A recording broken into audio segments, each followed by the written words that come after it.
السلام عليكم، اهلا وسهلا بيكم في فيديو جديد. والنهارده جولة جديدة في شارع النحاسين في باب الشعرية. الشارع ده يا جماعة مليان بكل ما يخطر على بالكم. اي حاجة تخطر على بالك ومحتاجها او محتاجاها هتلاقيها، سواء كان تجهيز اي حاجة بتجهزي عروسة هتلاقي كل اللي انت عايزاه ليها. كل الرفايع اللي تخص المطبخ وكل حاجة انت محتاجاها، من ألمونيا بلدي لكل حاجة موجودة. بالنسبة لتجهيز مطاعم، تجهيز مثلا مصنع ألبان، اللبانات والحاجات اللي تخص كلها تصنيع الألبان والجرادل والدوارق والحاجات دي كلها، والقسط بتاع اللبن، كل ده موجود. بتجهز مطعم هتلاقي كل حاجة، من الفوالات للترابيزات لكل حاجة موجودة في الشارع. يعني لو بتجهز مطعم اللي هو البيتزا والحاجات دي، في افران هناك البيتزا، وفي المفرمه والمطحنه وكل حاجه تخص المشروع اللي انت هتعمله باذن الله. زي ما انتوا شايفين ده، زي بازار كده موجود في نص الشارع. في اكتر من بازار انا دخلته بس صورت لكم ده. في يعني حاجات كلها اثريه وجميله جدا، معموله شغل يدوي من النحاس الخالص طبعا، اللي في منه الاصفر وفي الاحمر. وفي اوراق بردي هناك، وفي حاجات جميله جدا. شايفين الشوايات دي، الشوايات اللي هي النحاس، لو في المطاعم الكبيره كده بتنزل لك. لو انت جبتي حاجه زي كده على سفرتك في رمضان، حاجه شيك جدا. لما تعملي بس شويه كفته او تشوي فراخ او تشوي اي حاجه وتقدميها بالشكل ده، يعني في منتهى الجمال. شايفين الطقم النحاس ده؟ انا والله يا جماعه بقيت محتاره اصور ايه ولا ايه ولا ايه. شايفين الحله دي رغم كده تقيله جدا، حاجه تحس فيها في الفخامه كده والاصاله. ده نحاس احمر وفيه نفس الطقم بالاصفر.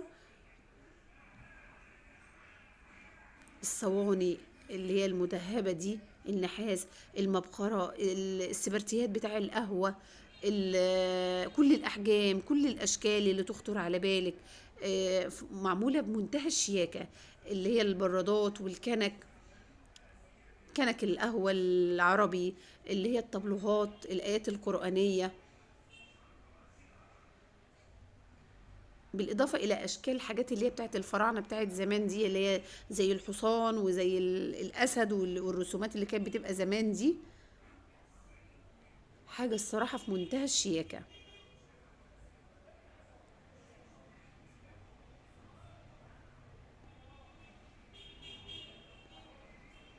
شايفين اللي هي الفوالة اللي بتاعت قدرة الفول، قدرة الفول النحاس، في منها اللي هي الأصفر وفي منها الأحمر، لو حد فاتح مطعم أو كده، أو حتى حطها في البيت كقطعة في مطبخك كده. حاجات الأنتيكات دي بقى تقتني منها كام حاجة كده في بيتك، حاجة يعني تحفة.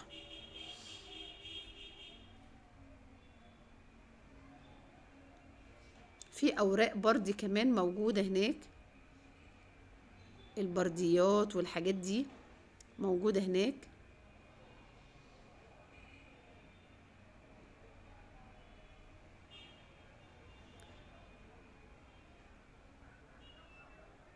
تشكيلة رائعة من الطبلوهات.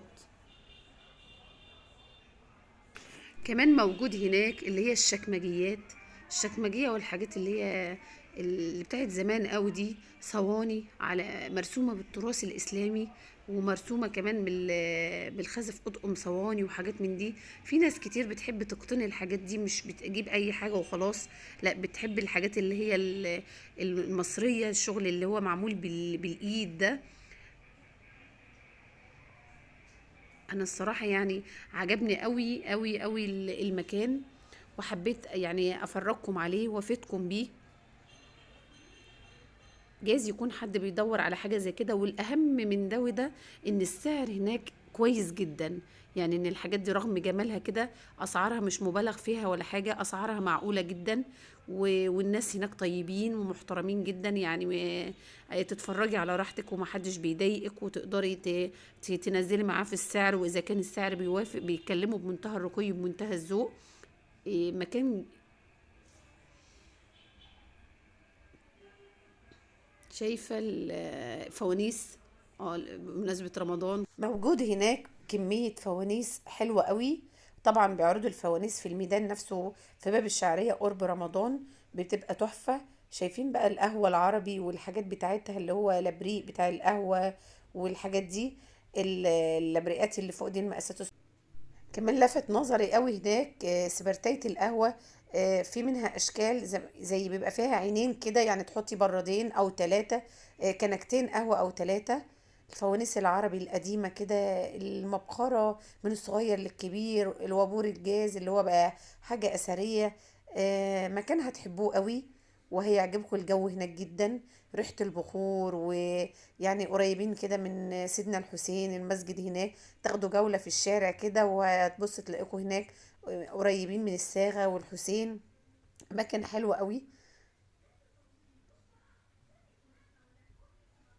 اللي في رحلة واللي جاي هنا بيعمل جولة في حلل صغيرة فرداني، نسيت اقولك كده، من الطقم اللي انا وريتهولك، صواني، كل الحاجات اللي تخص المطبخ، كاسات، حاجات من دي كلها حاجات من النحاس. يا رب تكون الجولة عجبكم ويكون الفيديو نال اعجابكم، واشوفكم في فيديوهات تانية كتير، ومع السلامة.